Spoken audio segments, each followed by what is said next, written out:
আজ আমি আপনাদের এমন একটি খুবই ছোট্ট একটি সূরার কথা জানিয়ে দিব, যে সূরাটি প্রায় সবাই আমরা জানি, হয়তোবা আপনিও জানেন।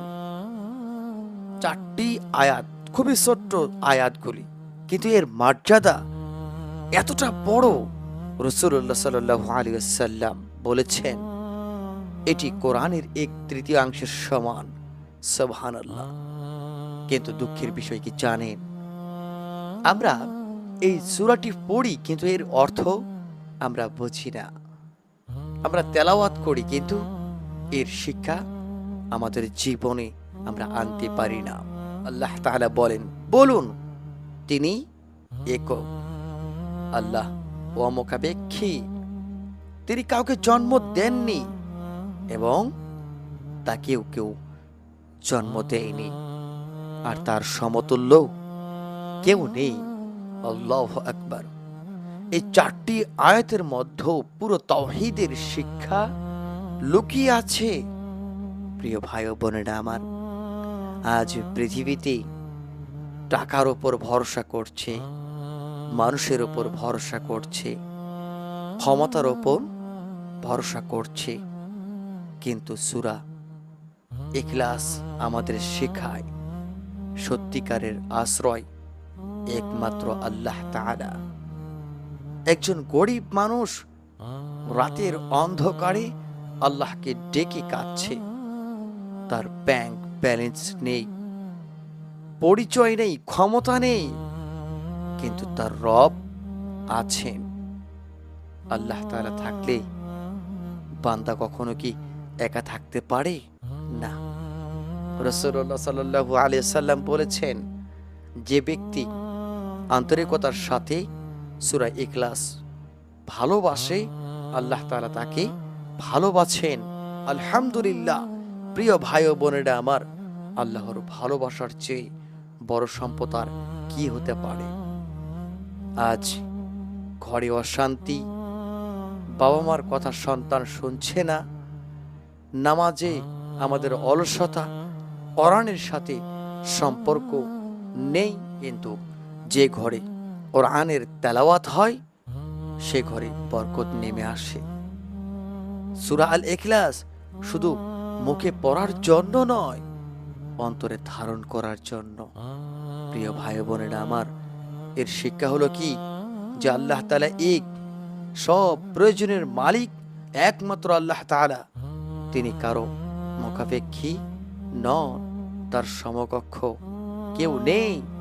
প্রিয় ভাই বোনেরা আমার, আপনি যদি বিপদে থাকেন আল্লাহ তাআলাকে ডাকেন, আপনি যদি দুশ্চিন্তায় থাকেন আল্লাহ তাআলাকে ডাকেন, আপনি যদি হতাশা হয়ে যান আল্লাহ তাআলাকে ডাকেন।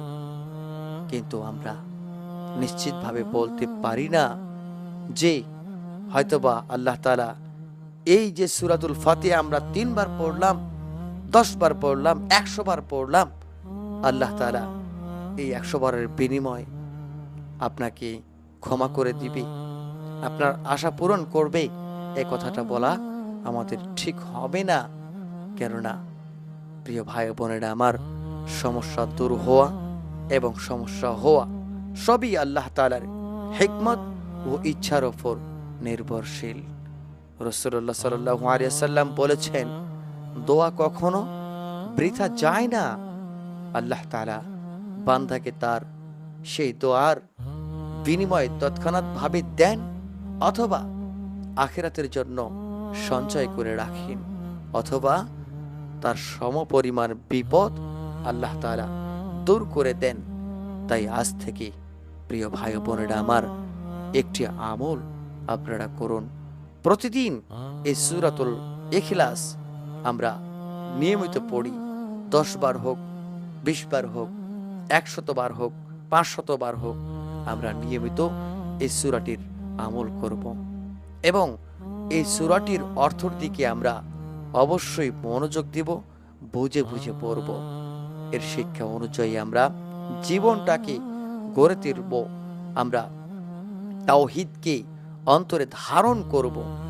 একদিন আমরা সবাই কবরের বাসিন্দা হয়ে যাব। সেদিন আমাদের টাকা থাকবে না, আমাদের বাড়ি থাকবে না, থাকবে শুধু ঈমান ও আমল। তাই চলুন আজ থেকেই আল্লাহর একাত্বের ঘোষণা আমরা হৃদয়ের মাধ্যমে গড়ে তুলি। আল্লাহ তাআলা আমাদের সকলকেই এই সূরাটির আমল করার তৌফিক দান করুক। সূরাটি কি? সূরাটি হলো বিসমিল্লাহির রহমানির রহিম, কুল হুয়াল্লাহু আহাদ, আল্লাহুস সামাদ, লাম ইয়ালিদ ওয়া লাম ইউলাদ ওয়া লাম ইয়াকুল লাহু কুফুয়ান আহাদ। আল্লাহ তাআলা এই সূরাটি আমাদের জবানের মাধ্যমে আমাদেরকে বেশি বেশি এই সূরাটির জিকির করার তৌফিক দান করুক। আল্লাহুম্মা আমিন। ভালো থাকবেন, সুস্থ থাকবেন। দেখা হবে অন্য একটি ভিডিও নিয়ে। আসসালামু আলাইকুম।